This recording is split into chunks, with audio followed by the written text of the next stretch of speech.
దారికి అడ్డంగా నిలబడ్డావు. ఎవరయ్యా నువ్వు?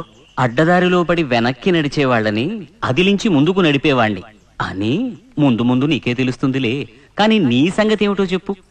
ఈ పూలగొడుగేంటి, ఈ పూబంతుల సేవలేంటి? నీ వాలకం చూస్తుంటే నిత్యాగ్నిహోత్రానికి కూడా నీళ్లు వదిలేసినట్టున్నావే. అబ్బే లేదే.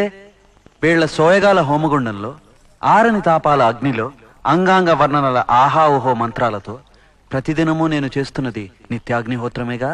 హా, దీనికే హా అనేశావే. వెన్నెల నిప్పుల వానల్లో, పొయ్యారాల నిట్టూర్పుల ఉయ్యాలల్లో, సౌందర్య ఆరాధనలు, అధరసాగరం మదనాలు, ఆలింగనాల సంగ్రామాలు, ఇక ఆ రహస్యాలు కూడా చెప్పేశాననుకో, సన్యాసానికే సన్యాసం ఇచ్చేస్తావు. ఈ మాత్రం సౌందర్యానికే ఇంత దాసులు అయిపోయావే. ఇంతకన్నా లోకోత్తరమైన సౌందర్యాన్ని చూస్తే ఇంకేమైపోతావో. ఇంతకన్నా సౌందర్యమా?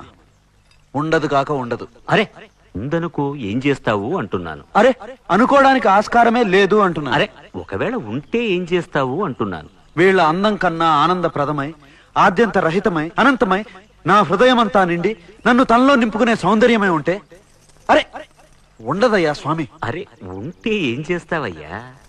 ఆ సౌందర్యానికే దాసోహం అంటాను. అయితేరా చూపిస్తాను. పద చూస్తాను.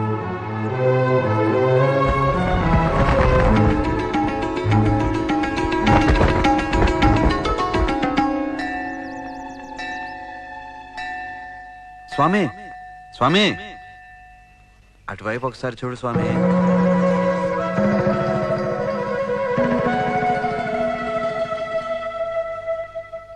ఏం స్వామి, వాటిని చూస్తుంటే ఏమనిపిస్తుంది?